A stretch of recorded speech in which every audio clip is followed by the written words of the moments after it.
The wait for Animal Crossing New Horizons was certainly an exhausting one. With it having been over half a decade since the release of New Leaf, the announcement of a new main game in the series at Nintendo's September 2018 Direct was met with applause by fans. These applause, however, would later be silenced at Nintendo's E3 2019 Direct, where it was revealed that the game had been delayed from its initially slated 2019 release to a March 2020 release. This reveal definitely disappointed fans, but as it would turn out, this would end up being one of the best and most profitable decisions Nintendo had ever made. And what's really funny about it is that the circumstances around it were entirely out of Nintendo's control and couldn't have been planned for. Let's talk about it.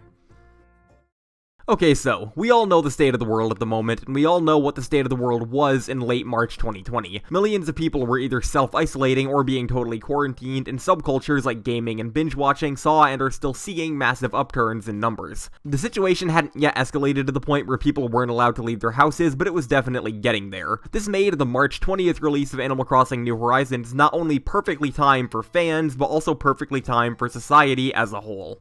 Animal Crossing is a game where you walk around, chat with friends and neighbors, do chores, explore, catch fish and bugs, and generally hang out. More importantly, it's a game that allows you and your friends to visit each other and do these exact same activities together without the need to leave your home. This made it the perfect game to be released when the world was in a state of complete lockdown. It not only allows for people to casually interact with friends, but also partially fills the voids of busy work and social interaction, while also providing an escape and distraction. The game went from being a niche Nintendo game to being a complete media phenomenon overnight, and I think that has everything to do with Nintendo's decision to delay it. If this game had come out at any point in 2019, it would not have seen such a massive amount of social relevance and wouldn't have shown up at a time when so many people desperately needed an escape and a distraction. While it certainly wasn't in Nintendo's control and they couldn't have planned for this outcome, the decision to delay this game is proving to be paying in spades for the company. For reference, as I'm recording this, Animal Crossing New Horizons is currently the third fastest selling Nintendo game ever, and the second best selling game of 2020 as a whole, while also being the fastest selling game in the Animal Crossing series ever. In fact, the launch month of New Horizons alone saw it outsell every previous game in the series as a whole. Their lifetime sales. Digitally alone, it sold over 5 million units in March. It's also sold more digital units in a single month than any console game in history, and is directly responsible for the current Switch shortages, as people have been flocking to stores in an effort to buy them and the game. I recently had a Target employee tell me that Switches, Switch Lites, and Animal Crossing were the 3 hardest things to get a hold of in the entire store. Yeah, not food or toilet paper. So, good on you, Nintendo. Through sheer coincidence, you've managed to not only bolster the success of your own company, but you've also managed to give millions of people an escape when they desperately needed one, and that's what Animal Crossing is all about. Thanks for watching.